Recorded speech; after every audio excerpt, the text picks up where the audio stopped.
Kunjabi Adi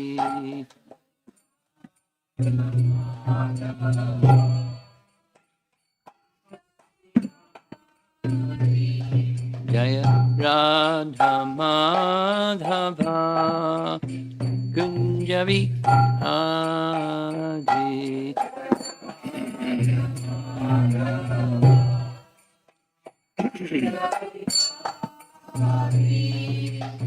Gopi Janaballabha Girivardhari Gopi Janaballabha Girivardhari Gopi Janaballabha Girivardhari Pijanaballabha Girivardhari Jasodanandana Brajajanaranjana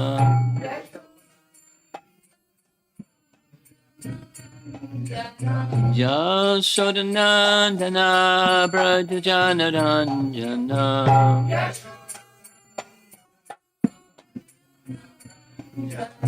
Jamuna Tiravnachadi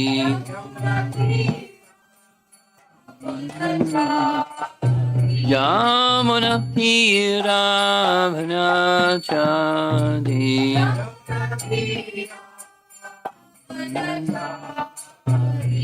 Jai Radha Madhava Kunjabi Adi Jaya Radha Madhava Kunjabi Jaya Radha Madhava Kunjabi Adi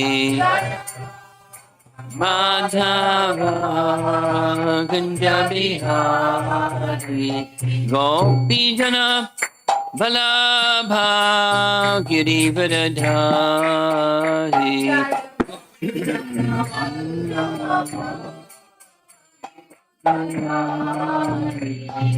Gopi Jana Vallabha Girivardhari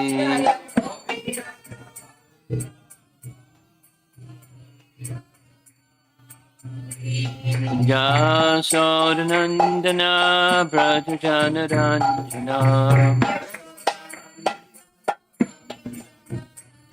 Jasodanandana Brajajanaranjana Yamuna Tiravnachadi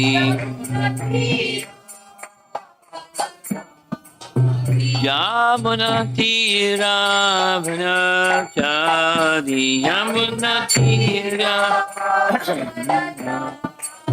Jaya Radha Madhava Kunjabi Adi Jaya Radha Madhava Kunjabi Jaya Radha Madhava Kunjabi Adi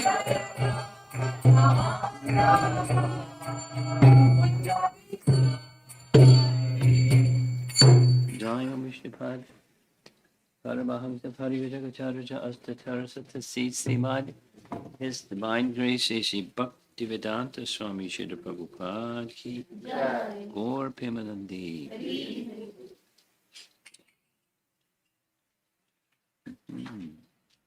Well, there's a bookmark on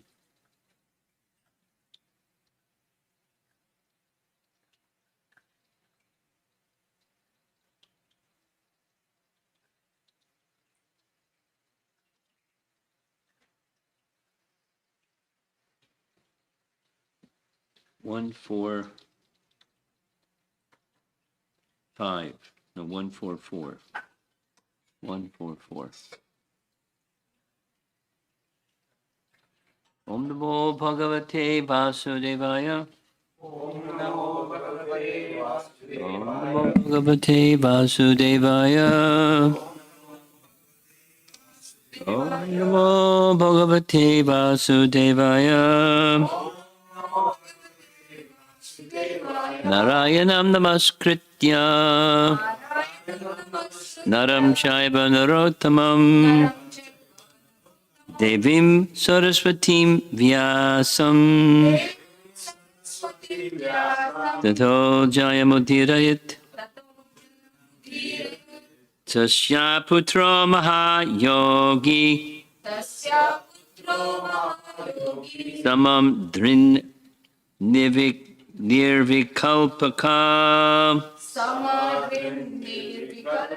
Ekata Matir Un Nidro Gudho Mudha Iveyate Tasya Putro Mahayogi Samadrin Nirvikalpakaha Ekanta Matir Un Nidro Gudho Mudha Iveyate. His or Vyasadev's son was a great devotee, an equibalanced monist whose mind was always concentrated in monism. He was transcendental to mundane activities, but being unexposed, he appeared like an ignorant person.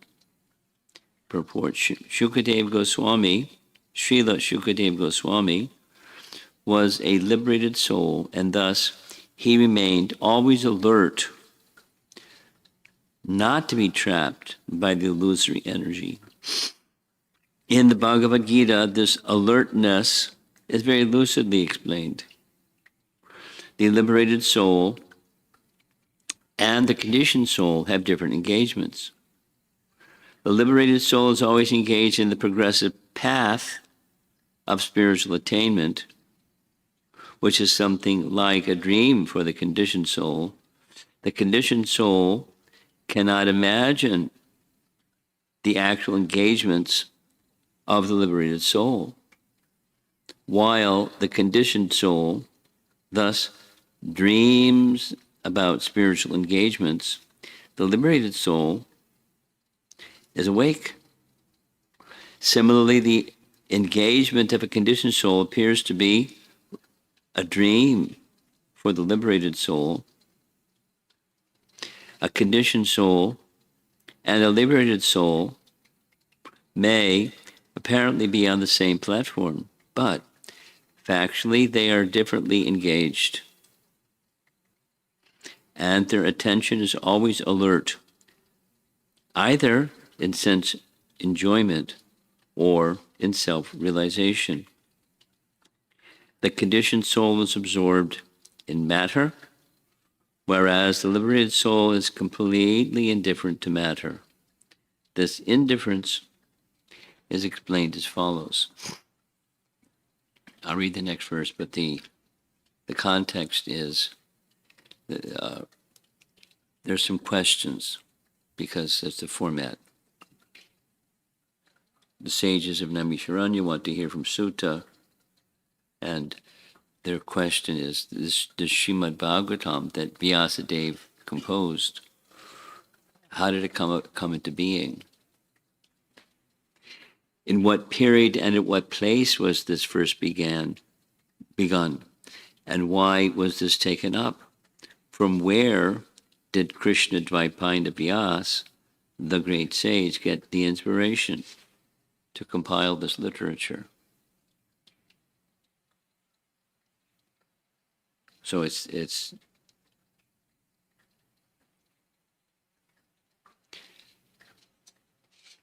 a narration of the history of how the Bhagavatam came to be. The title of the chapter 4 is The Appearance of Narada. So that's going to be narrated. It goes way back.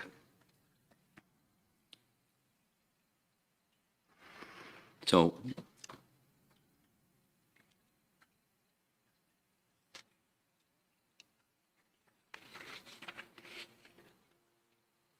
this indifference is explained as follows. So the indifference of Shukadeva is being explained this way. Text 5. While Sri Vyasadeva was following his son, beautiful young damsels who were bathing naked covered their bodies with cloth. Although Sri Vyasadeva himself was not naked, but they had not done so when his son had passed, the sage inquired about this, and the young ladies replied that his son was purified, and when looking at them made no distinction between male and female. But the sage made such distinctions. He's a grihastha, makes distinctions. Purport. In Bhagavad Gita 5.18, it is said, then a learned sage looks equally on a learned and gentle Brahman, a Chandala dog-eater, a dog, a cow, due to his spiritual vision. Srila Shukadeva Goswami attained that stage. Thus, he did not see a male or female. He saw all living entities in different dress. The ladies who were bathing could understand the mind of a man simply by studying his demeanor, just as by looking at a child one can understand how innocent he is. Shukadeva Goswami was a young boy, 16 years old, and therefore all the parts of his body were developed. He was naked also, and so were the ladies. But because Shukadeva Goswami was transcendental to sex relations, he appeared very innocent. The ladies, by their special qualifications, could sense this at once, and therefore they were not very concerned about him. But when his father passed, the ladies quickly dressed. The ladies were exactly like his children or grandchildren, yet they reacted to the presence of Vyasadeva according to social custom, because Srila Vyasadeva played the part of a householder. A householder has to distinguish between a male and female. Otherwise, he cannot be a householder.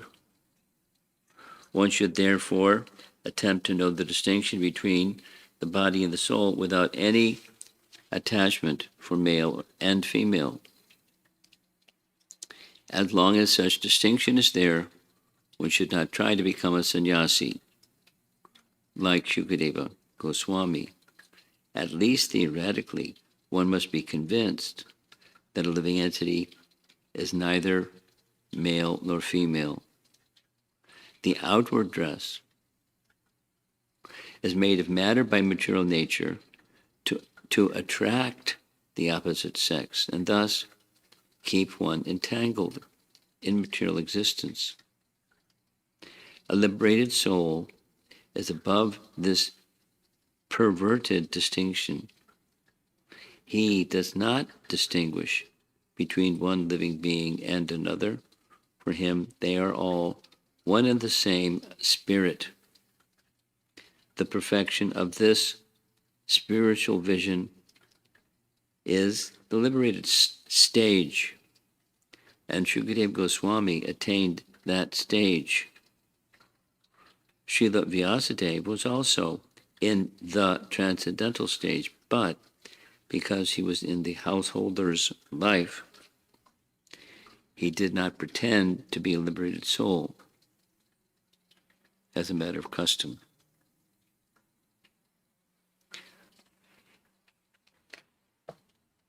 A little delicate. It's not a demeaning remark about Vyasadeva by the ladies or by the commentators, by Srila Prabhupada here. and other commentators on this. But he was playing the part of a householder. He had a wife, he had a son, and he made distinctions. Although, so he's on it's apparently contradictory. That is to say, the Uttama position, one doesn't make distinctions, and the Madhyama position, one makes distinctions. So it's not that Vyasadeva was a Madhyama. He was an Uttama. But for that we can say for Leela purposes, or the inspiration of Yogamaya, or the inspiration of Super Soul, he took that position of a householder, and thus naturally made distinctions as a householder. So it's a puzzle in one sense. It's easy to understand in another sense. By human nature, it's easy to understand. But the transcendental sense is not so easy to understand. Other than inspired by the personality of Godhead. And you can say that in different ways. Super soul inspired, or Yogamaya arranged. So when one becomes a devotee, one becomes a pure, to speak of Uttama Bhakta, the material energy is no longer in control. Prakriti, Daivi, Maya is no longer, it's Mahamaya is no longer, it's Daivi Maya, it's the spiritual potency. And then those in that realm, those that have that qualification to be fully in the spiritual potency. So what about the rest of us? We are no longer under the care of Mahamaya. However, we can easily fall into Mahamaya by lacking in vigilance or being inattentive. And when that slackening of attentiveness kicks in, then something else, the material energy starts to influence the mind and the body, both the subtle and the gross coverings.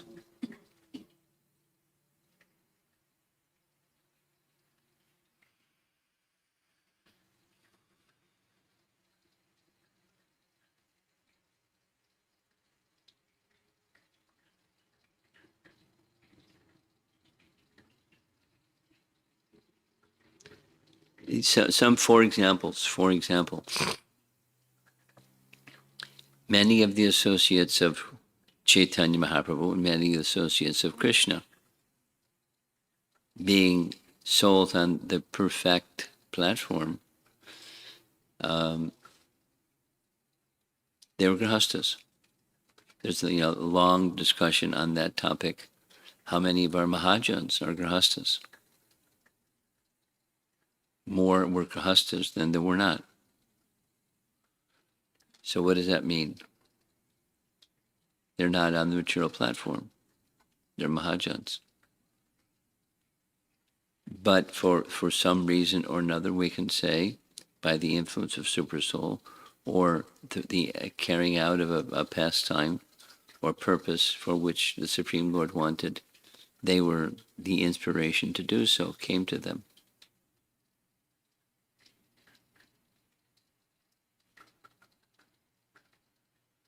Just like this question, the impetus to compile Srimad Bhagavatam described the circumstance.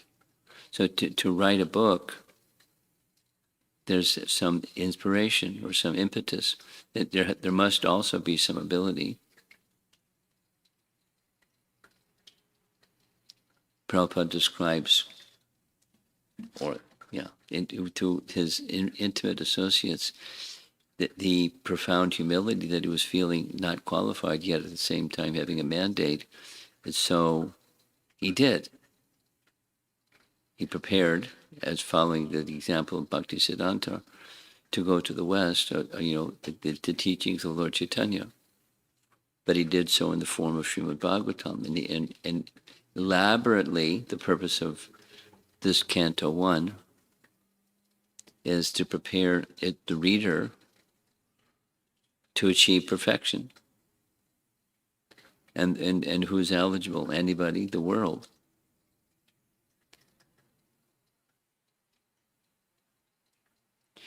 He describes that when he, this is Prabhupada Deshrutakirti. They're in Prabhupada's rooms in Vrindavan, Radha Damodar temple. And Prabhupada was describing to him what it was like being in those rooms in Vrindavan. It was just the mission of his spiritual master. And feeling not qualified, Prabhupada speaking many humble statements,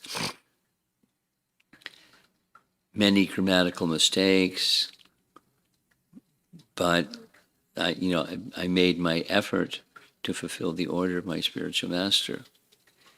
I didn't know if it would be published. He didn't know it wouldn't be. So one can say, on the one hand, it was with the vision and to the Hare Krishna movement, or Krishna Bhakti, should spread all over the world. So that this book that he was writing would be translated in many, many languages and published by the thousands, etc., etc. On the other hand, he didn't know if it would be published. And then immodestly he said, somehow or another, I managed the funds and had it published through a printer. Because people appreciated, and therefore him and his determination and his abilities and everything else, and so they provided the funds to have Bhagavatam printed, first canto, in 3 volumes. That's a lot of money. So he had some influence. So it was published. But there was an impetus, and the impetus he credits to Bhaktisiddhanta. And so here the same question is being raised. What was the impetus? So the topic is Narada. It's Narada's instruction to Vyasadeva to compile Srimad Bhagavatam. That was the impetus, an instruction to do so.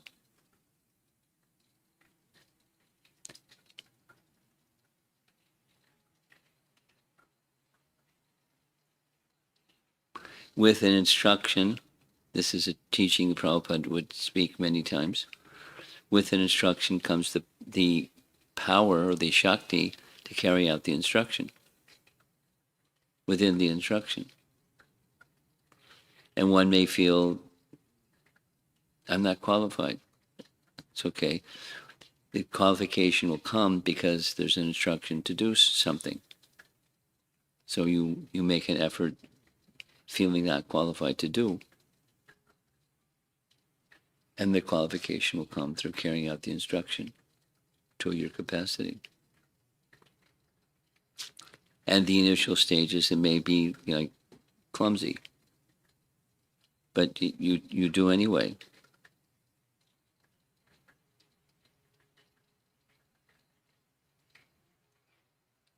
During this past weekend at Gitanagari, one devotee from the Chicago temple was asking me about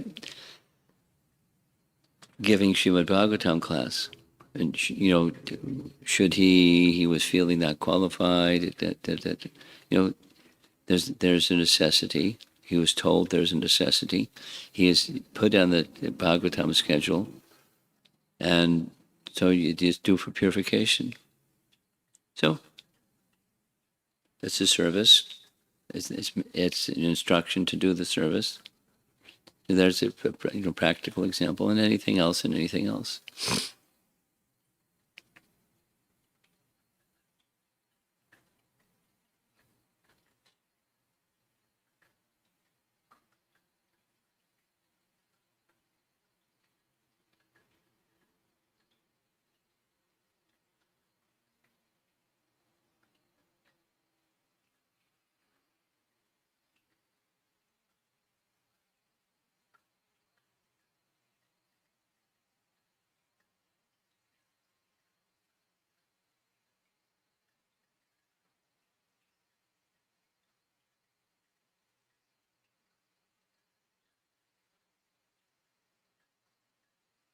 In thinking on Srila Prabhupada giving instructions to devotees to do X, Y, and Z,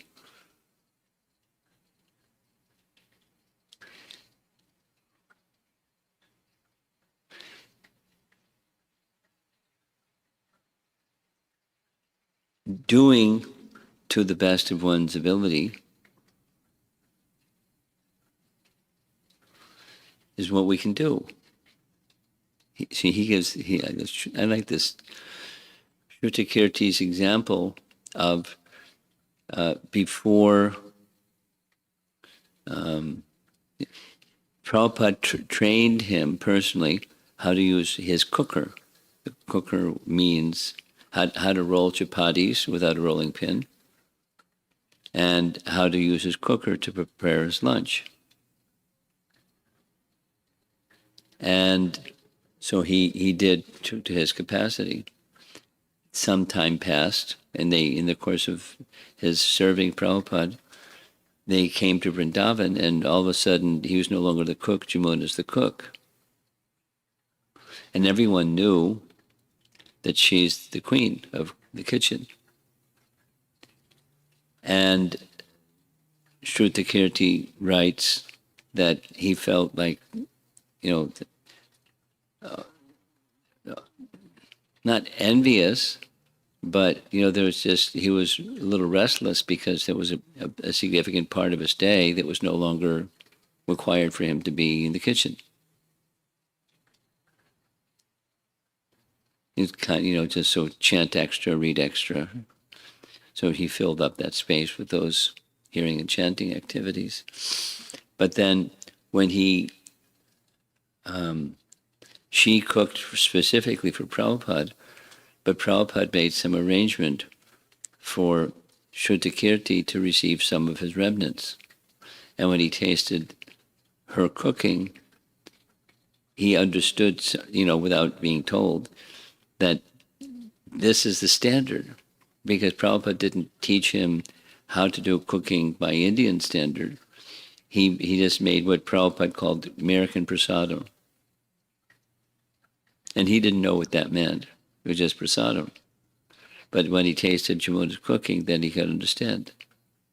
This, and her understanding was exquisite. And so, so eating little because the cooking was so fantastic was not you eat a lot because the cooking is fantastic. Just, it's very satisfying because of devotion. And therefore he didn't require as much. Anyway, when we have some service to do, whether, if you don't know how to prepare prasadam the way that Prabhupada really liked it,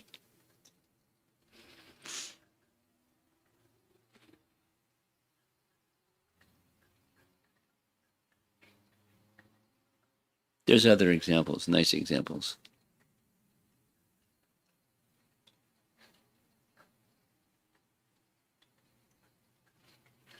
One time Prabhupada asked him to make chips. So he just knew, the American potato chips. So he got potatoes and sliced them, because he didn't have a slicer, just with a knife as thin as he could, and cooked them in ghee. And Prabhupada saw what he brought, and he didn't take it. He said, "That's not what I want." Then later he found It's a phrase that Prabhupada had picked up from the British, because the British called French fries chips. And that's what he was asking for. Instead, he brought something else. So, you do the best you can. He didn't ask Prabhupada, what do you mean by chips? Because he did. Anyway, he knew what potato chips are. And it's not French fries. It's potatoes. Anyway, you do the best you can.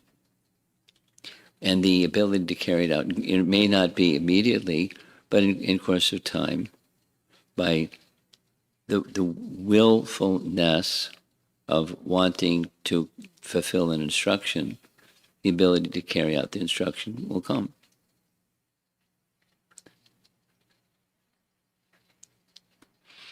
Not necessarily on your first try, but the dedication to that fulfilling an instruction.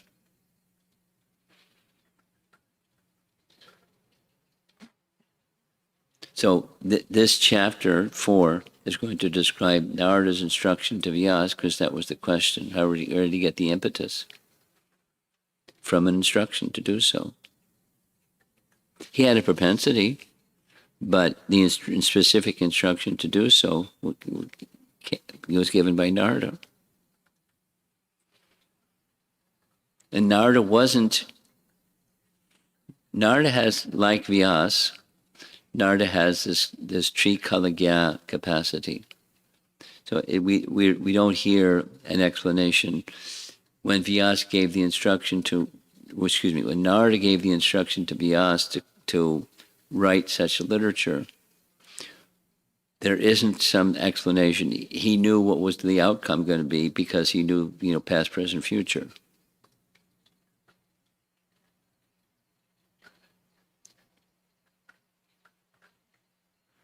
Vyasadeva knew. Narada knew. When Narada met with Krishna, we heard this over the weekend, before going to Mathura, Narada visited Krishna. Narada visited Kamsa and spoke to Kamsa. Later, he went to Vrindavan and spoke to Krishna. And in private, he described several things in meeting with Krishna. His glories, extensive Sambandha Gyan, description of the opulences of Krishna, the position of Krishna. So Narada knew the position of Krishna, and Krishna knew that Narada knew his position, although he's in Vrindavan. But so, the mood was not a Vrindavan mood. The mood was Narada knowing his divinity. And then Narada said, he started reciting Krishna's activities from the position of Bhagavan, Swayam Bhagavan. And what things that happened, how he was born, and things in this lifetime from childhood.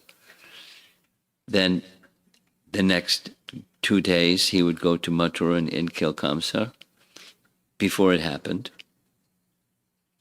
And then what would happen after that, and then future incarnations, and what would happen in those future incarnations. So Narada's Trikalagya. As Vyasadeva is, as Krishna is. But but for purposes of Leela, Krishna was sometimes and sometimes not disclose his divinity for his own enjoyment and for other purposes.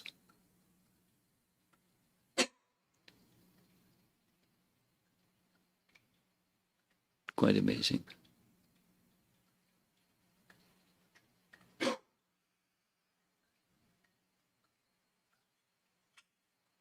So the rest of this chapter is going to be on the same theme.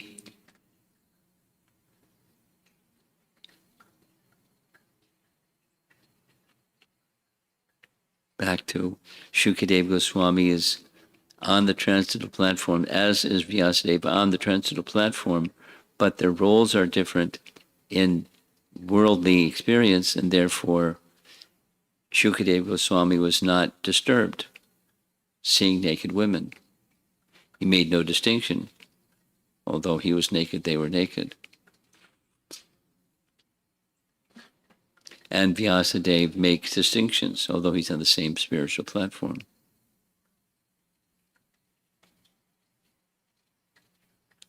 It's from the binary processor mind perspective, it's hard to understand. And then from a transcendental perspective, everything flows by the will of Krishna. And so Vyas did what Vyas did, and the ladies did what the ladies did, and Sukadev did what Sukadev did, and there are examples of these different positions, and so forth with all the rest of the life of transcendentalists. And we can do our best to try to understand principles involved, and then, the happiness of Krishna purpose.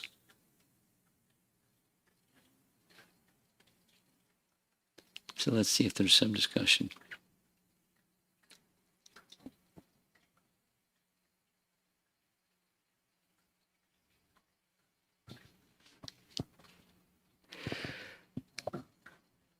Thank you very much, Guru Maharaj. I have a few questions, Guru Maharaj. Like you mentioned in the beginning, Mahamaya is not in control. So I understood that Mahamaya is not controlling their behavior. That means they are not getting attracted to sense gratification or. Right. And also you said that devotees are also under internal potency, but they can easily fall. Yes. And it wasn't emphasized, but there can be a mix. Sometimes, wavering, unsteady. Bhakti, when in force, bhakti is above. And when it's wavering, then there's back and forth.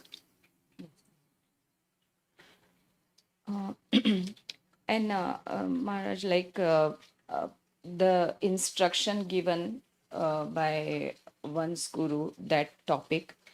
So sometimes some service might bring.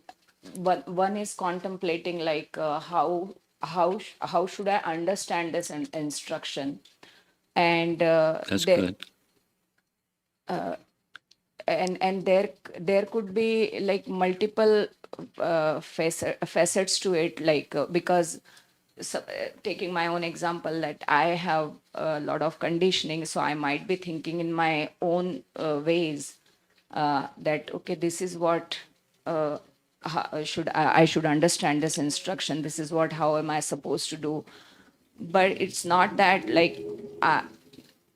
the spiritual master also wants the devotee to mature and understand properly. So I wanted to understand that sometimes service might bring lot of appreciation. You might become the center because everybody's eyes are on you. And sometimes the devotees might think that, oh, you do a lot of limelight service. And one might get disturbed that, hey, I'm trying to fulfill my spiritual master's instruction and desire, but these things might affect one devotee. So, It might do what? affect Upset you or others? affect a devotee who is performing the service. So Okay. So I'm just trying to understand that, how to just fearlessly just keep doing that service and proper understanding. Well, how to?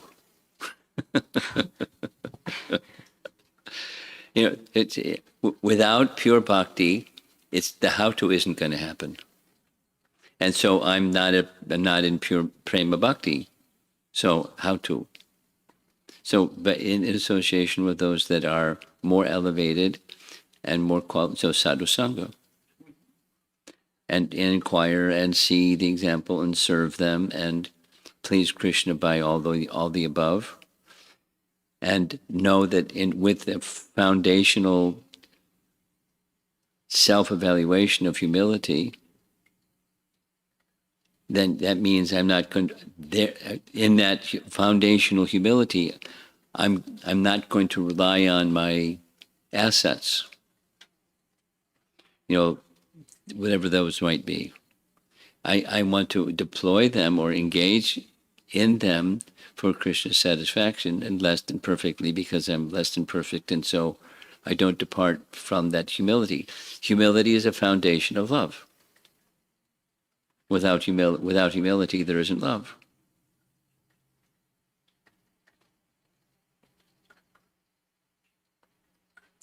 So it stays in place because it's foundational.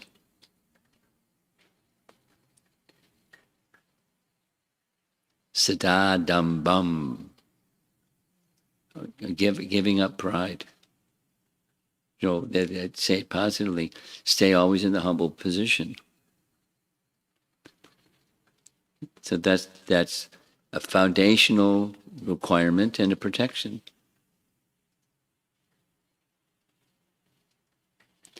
It facilitates bhakti, and it's bhakti, shakti, bhakti, the force of bhakti that makes things come out the way that they should come out. If not in the initial phase, in the mature stage. So foundational is humility, and because of humility, I need proper guidance, association, direction, and support. So you find it because you want it. You want that. Yeah.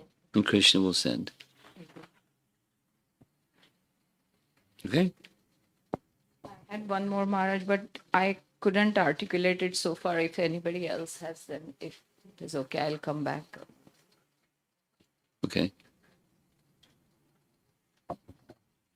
Hare Krishna Maharaj. When, like with the theoretical understanding that, what we are doing at a given point in time is sense enjoyment, but we are trying to improve and it just feels like pretty impossible to do something, or may not be able to reach to a point. How to try and pray for that point, to get to that point.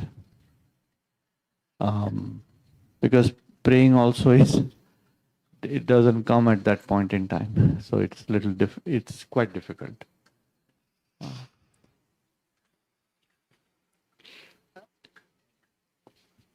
I plan to redo a complete seminar on Madhurya Kandambini.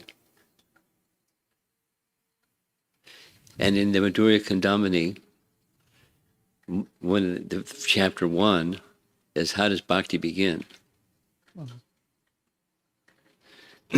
So a response to your question is to how to, the sadhu sangha is my standard answer, but it's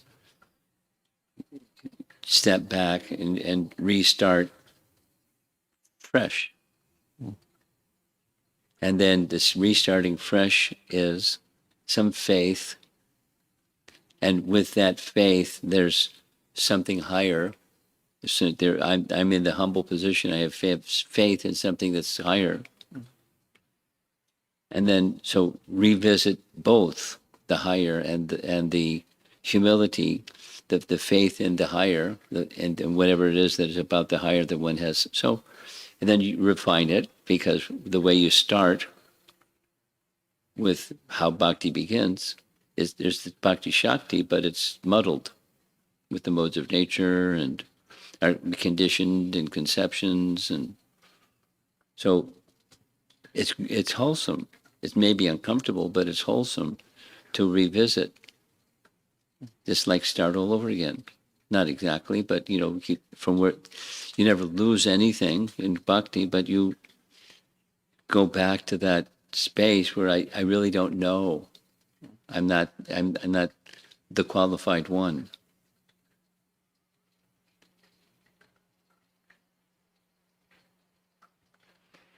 A qualified person is exactly as is always learning,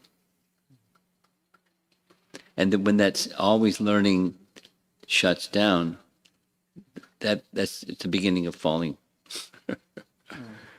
I've reached the pinnacle. That's not a qualified person. Thank you. And that humility is intrinsic. And go revisit it.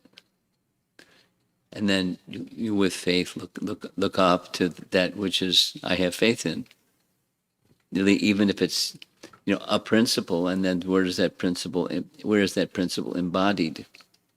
A person who delivers that principle, they live by it, and they etc. etc. etc. etc. The Acharya principle, and make that connection once again. So, how bhakti sadhu sangha, how bhakti begins. Adarshadha tatak sadhu sangha.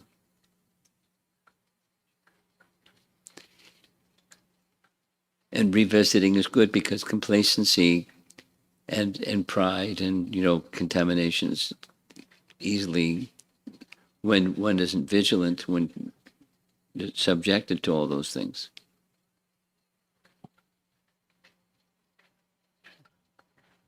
Thank you, Maharaj. Always learning. Is my understanding. Okay. Thank you. In the mood of humility and with faith, you're looking up to and serving the qualified ones. Thank you. Hare Krishna. There's a nice teaching. Go ahead. There's a nice teaching in this presentation on respect, where there's multiple examples, but two really nice ones are Dronacharya, while training the young Kshatriya boys in military skill, he wanted to examine. So he examined Yudhisthira by giving Yudhisthira the assignment. In this kingdom, go find somebody who's lesser than you. And he came back after searching. I can't find anyone that's lesser than me. Everyone's above me. In Duryodhana, there was the opposite. Find someone who's superior to it. Couldn't find anyone superior to him. And then this is from Mahabharata. And his assessment was, if Duryodhana became the ruler, then the kingdom, the Kuru dynasty would be destroyed. And because the complete sense of humility in Yudhisthira, he's the qualified one. He can guide the kingdom in a proper way. Yet not about their skill, the military skill, but skill takes character. Otherwise, it's misuse of the skill. Without character. So that the fundamental point of character is humility. And that's even, in what to speak of bhakti, life. And there's some people in the world that are not so humble, without naming names. And, they're making chaos and continue to do so. Like it's classic, unqualified king, making chaos.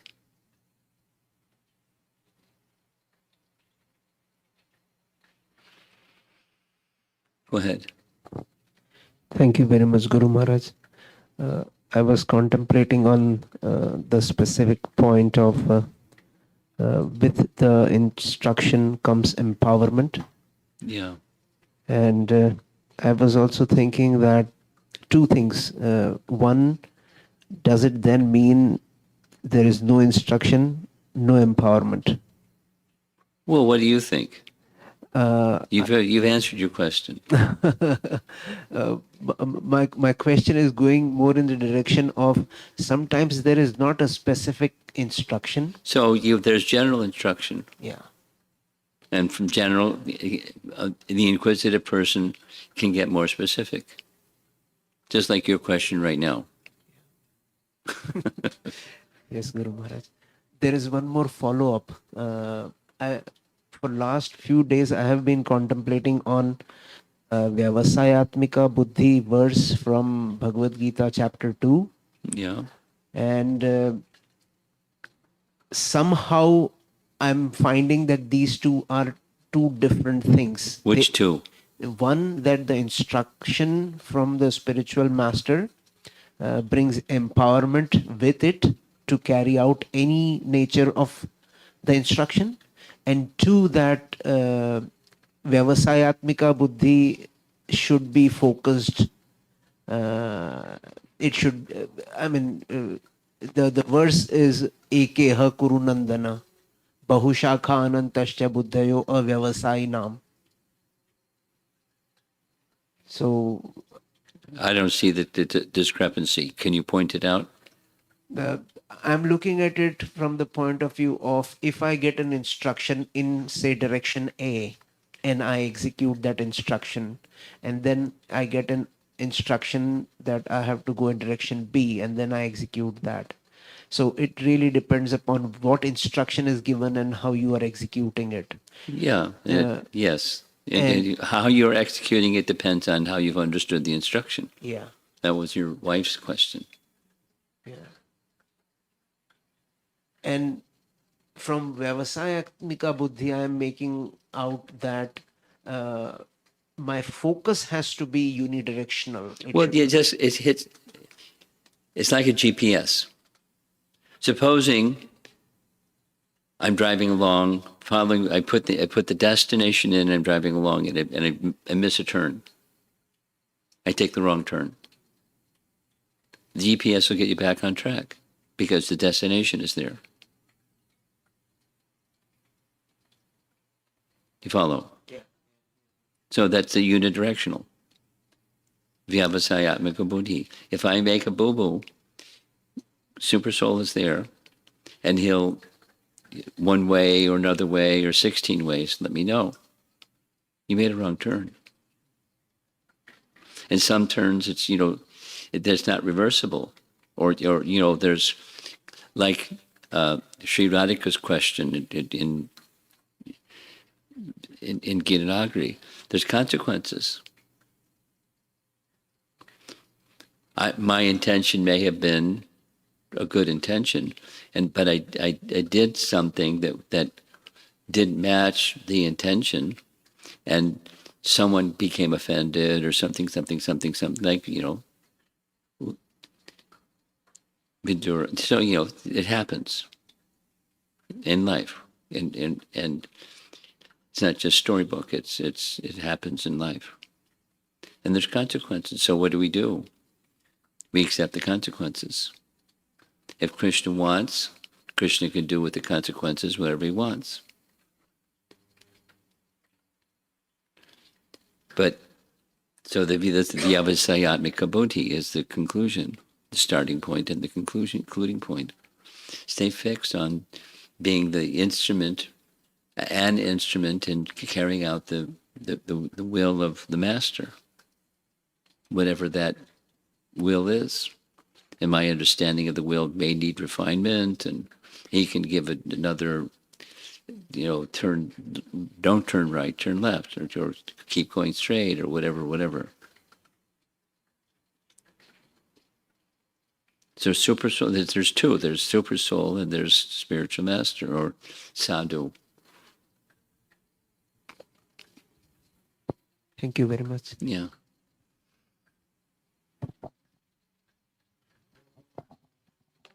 Guru Maharaj, I couldn't articulate that question, but I had other question. You mentioned in the class knowing Narada Muni knew Krishna's divinity. So he What? was What? Say it again. Srila Narada knew Krishna's divinity. So he was Giving what? Narad Muni knew Krishna's divinity. Divinity. Okay, divinity. Okay, got it. So he was not in Vrindavan mood. Narada. He was not in Vrindavan mood. Yeah. He's not a Pritpasi. Yeah, he's not. But I wanted to understand a little better, Guru Maharaj, what does this mood mean? Which one? Any mood of service. What does it mean? Yeah, and what does it mean from a sadhaka's perspective? Well, that's a very broad question. There's so many moods. Very broad. What does Yeah, the it mean? mood itself is, I mean, what does that mean? Like we want to serve in a particular way? We want to serve in the way that's pleasing to our authority. That's the particular way. So, like this phrase, the mood and the mission. There's the mission. Our founder Acharya had a mission, and he had a mood.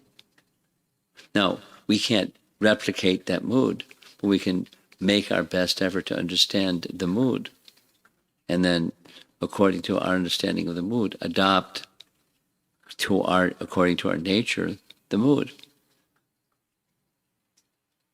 Just like, yesterday, the three, Jayadvaita Swami, Hari Parshad Prabhu, and I had lunch together. Very different moods. And it came out in the discussion. Jayadvaita Maharaj was poking fun at himself. Because he's very outspoken when there's something other than. And then, so you each have a mood. But the purpose, the mission is Krishna should be pleased, and you acknowledge there's diversity within moods. And it's okay, and it's perfectly okay. Back to this, Vyavasayatmika Buddhi. The characteristics of Hari Parshad and how he lives his life. And I brought up a topic. Do you know Hari Parshad? There's a devotee couple that previously were in Seattle, and they have two sons, and they moved to Sringeri Math and had their sons enrolled in the Sanskrit school in Sringeri Math. He said, "Yeah, Shamala, I know them." I don't know how he knows them. They may have asked him, our sons and what we're doing, and they asked, "What's your son? How is your son being educated?" Gopal Garden in Mumbai. What about his Sanskrit? She said, there's basic Sanskrit, and I'm training him further. So there's moods. Mood and nature are similar. Well, yes and no, because I may have. Hari Parshad has, for example, Hari Parshad explained when he was, his father was a Vaishnava, and his father had him enrolled in a school that the teacher was a Mayavadi. And he learned a lot in Sanskrit, but he also learned the differences by having such a teacher. So now he's equipped without getting out his machine gun and letting people have it. But he has a clear understanding of the distinctions that he might not have had otherwise. So it's not like his mood is not, I have to train my son that way. Or he has to send his son to the Sringeri Math with Shamala's sons. So there's diversity in mood, and it's not only a psychophysical nature. It's In this context of Narad Muni, how to understand this? What you how to explained, understand what. what you just now explained. So in context of Narad Muni, like when you said that he knew Krishna's divinity, and that's why he was not in Vrindavan mood. Well, then you added, and that's why he was not in Vrindavan mood. That was not my main point. My main point was he's visiting Krishna in Vrindavan, and he has an Aishvarya spirit. He doesn't stay in Vrindavan.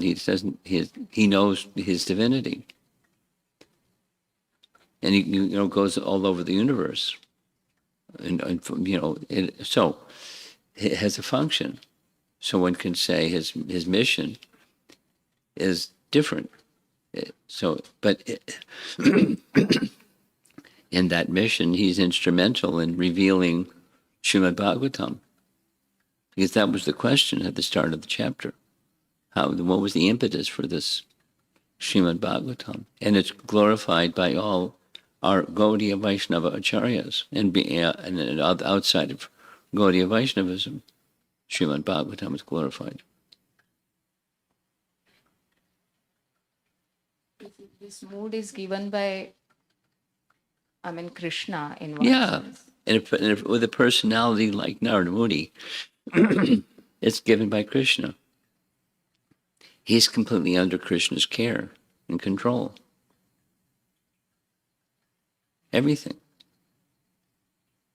His mood, where he goes, where he doesn't go, what he says, what he doesn't say. In our case, it is given by our spiritual master. Well, and the personality of Godhead may have some choice in empowering some, just like the three of us sitting at lunch. I have the same spiritual master, Jayadvaita Swami, and how he manifests his mood is different.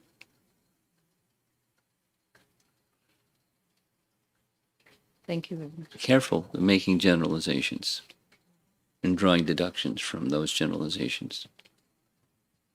I think we should end. Let's end. Srila Prabhupada Ki Jai.